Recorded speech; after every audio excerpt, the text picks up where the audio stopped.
नमस्कार मैत्रिणींनो, संगीता क्रिएशन्समध्ये तुमचं मनपूर्वक स्वागत आहे। सर्वांना श्री स्वामी समर्थ। आजच्या व्हिडिओमध्ये आपण पाहणार आहोत साडीला पिको फॉल करण्याची सोपी पद्धत। तर साडीला पिको फॉल करताना साडीचा जर पिको सरळ हवा असेल तर साडीला कटिंग सरळ करणं गरजेचं आहे। त्यामुळे साडी या पद्धतीने मी जमिनीवर सरळ अंथरून घेते, एका सरळ लाईनमध्ये कात्री पकडते आणि सरळ कटिंग करून घेते। या पद्धतीने जर तुम्ही कटिंग केलं तर साडीचा पिको सुद्धा सरळ होतो। तर पहा, आता कटिंग करून झाला आहे। आता आपण साडीला करूया पिको। पण पिको करण्यापूर्वी तुमच्यासोबत हे करावं, कारण मी बऱ्याच व्हिडिओमध्ये हे शेअर केलेलं नाही की मी पिकोला फॉलला इस्त्री वगैरे करते ते, कारण फॉल धुवून वाळवून मग ह्याला इस्त्री करूनच आपण साडीला लावतो। मागच्या व्हिडिओमध्ये कमेंट आल्या होत्या की तुम्ही फॉल तर धुवून लावलेलं दिसत नाही। तर असं नाही मैत्रिणींनो, प्रत्येक साडीला फॉल धुवून वाळवून इस्त्री करूनच लावला जातो। नाहीतर साडीला जर फॉल धुवून लावला नाही तर साडी ज्यावेळेस धुतली जाते त्यावेळेस फॉल पण धुतला जातो आणि मग ते कॉटनचा असल्यामुळे आकसतो, मग साडीचं पूर्ण फिनिशिंगच बदलून जातं। त्यामुळे साडीला नेहमी फॉल लावताना धुवून वाळवून इस्त्री करूनच लावायचा असतो।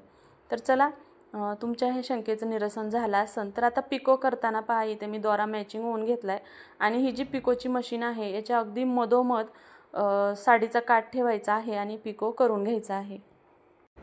तर पहा, आता मशीनच्या मधोमध साडीचा काठ ठेवायचा आणि मग ह्याला पिको करायचं।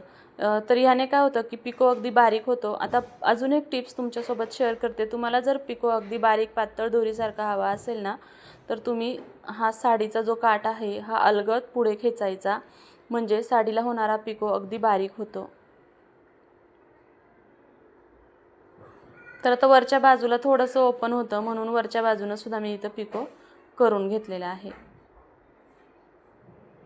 आता फॉल लावताना साडीच्या मागच्या बाजूला मार्जिन किती सोडायचं, तर फॉल लावताना साडीच्या मागच्या बाजूला 12 ते 13 इंचापर्यंत तुम्ही मार्जिन सोडू शकता। मी इथे 12 इंच मार्जिन सोडून तिथून पुढे मग आपण फॉल लावणार आहोत। तर आता फॉल लावताना साडीची उलटी आणि सरळ बाजू बघून घ्यायची आहे। फॉलची सरळ बाजू वरच्या बाजूने ठेवायची, उलटी बाजू साडीच्या आतमध्ये, साडीच्या आणि फॉलच्या आतमध्ये जाईल या पद्धतीने ठेवायची आहे आणि साडीच्या काठावरती फॉल ठेवून मग पूर्ण साडीला फॉल पिकोच्या मदतीने जोडून घ्यायचा आहे। तुम्ही इथे दोन्ही बाजूने हात शिलाई करून सुद्धा फॉल जोडू शकता, पण हात शिलाई केलेला फॉल अगदी एखादा दोरा जरी उसवला तर पूर्ण फॉल निघतो।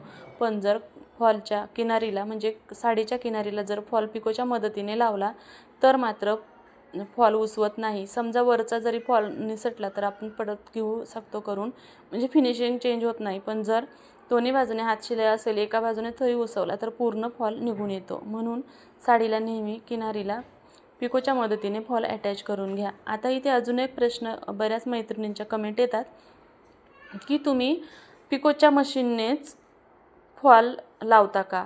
तर हो मैत्रिणींनो, पिकोच्या मशीननेच फॉल लावायचा आणि फक्त काय करायचं आहे की आपण पिको करताना दोन्ही नॉबच्या मध्ये साडीचा काठ ठेवतो आणि मग पिको करतो। तर फॉल लावताना तसं नाही करायचं, सरळच काठ प्लेन ठेवायचा, काठावरती फॉल ठेवायचा आणि मग पिको करून घ्यायचा। आता पहा, मी मागच्या बाजूला अर्धा इंच फॉल दुमडून घेतला आणि मग पिको केला आहे। पुढच्या बाजूनेही सेम त्याच पद्धतीने फॉल दुमडून घ्यायचा आणि पिको करून घ्यायचा आहे, म्हणजे फिनिशिंगसाठी धागे निघत नाही। आता मी साडी इथे जमिनीवर अंथरून घेतली, कारण तुम्हाला जर कमी वेळात फॉल हात शिलाई करून पाहायचा असेल तर या पद्धतीने साडी जमिनीवर सरळ अंथरून घ्यायची आणि मग हात शिलाई करायची। हात शिलाई करताना दोरा मात्र अखंड वापरायचा आहे। अखंड दोरा वापरल्याने हात शिलाई सुद्धा अखंड होते आणि पिकोही फॉलसुद्धा अखंड लावला जातो।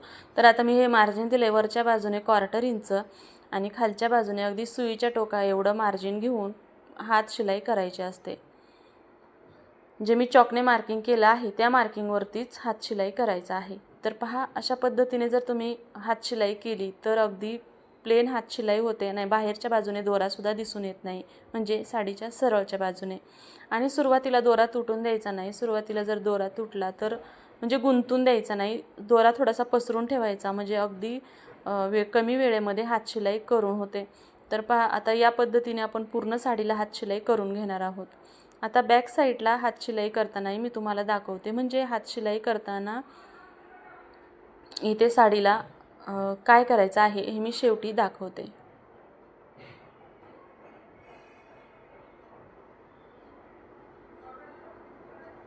तर पूर्ण साडीला हात शिलाई करून झाल्यानंतर दुसऱ्या बाजूने आल्यानंतर मग साडीला इथे गाठ मारून घ्यायची आहे. त्यामुळे काय होतं की दोरा बाजूला म्हणजे दोरा निघत नाही हळूहळू आणि पूर्ण फॉल पण निघत नाही.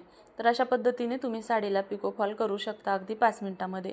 तर तुम्हाला हा आजचा व्हिडिओ कसा वाटला, मी दिलेली माहिती आवडली असेल तर व्हिडिओला लाईक करा, शेअर करा आणि चॅनलवरती नवीन असताल तर चॅनलला सबस्क्राईब नक्की करा. चला तर मग भेटूया उद्याच्या नवीन व्हिडिओमध्ये. तोपर्यंत आजचा व्हिडिओ पाहिल्याबद्दल सर्वांचे मनःपूर्वक धन्यवाद. सर्वांना श्री स्वामी समर्थ. तुम्हाला इथं साडीची फॉलची फिनिशिंग दिसत असेल आणि फॉल किती प्लेन लागला आहे तेही दिसत असेल. चला तर भेटूया उद्या.